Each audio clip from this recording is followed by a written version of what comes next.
If you're on the hunt for an AI assistant that claims to supercharge your business operations, you might want to check out Sintra AI. But does it really deliver on that promise, or is it just another overhyped tool? Let's dive in. Sintra AI positions itself as a business assistant designed to streamline tasks and enhance productivity.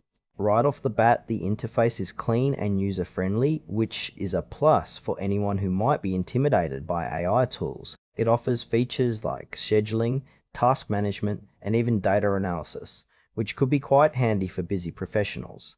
However, while these functionalities sound impressive, I've found some areas lacking in clarity. For instance, the depth of its analytics capabilities isn't fully fleshed out on their site. It also seems to cater primarily to small to mid-sized businesses, but larger enterprises might find it a bit limiting. The onboarding process is relatively straightforward, which is great, but I did notice a lack of comprehensive tutorials.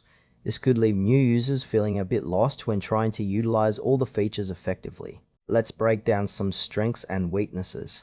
On the positive side, Sintra AI is definitely user-friendly and offers a range of useful features that can save time on repetitive tasks. The clean design makes navigation easy, which is crucial for busy professionals. On the flip side, the lack of detailed tutorials and documentation is a real concern. Users might struggle to get the most out of the tool without proper guidance.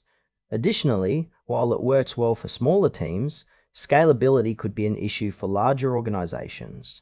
And let's not forget about pricing. If you're a startup, you might find some of the costs a bit steep for the features offered. In conclusion, Sintra AI could be a solid choice for small to mid-sized businesses looking for a straightforward AI assistant. However, if you're part of a larger organization or need advanced analytics, you might want to explore other options. Overall, it's worth a try, but approach with realistic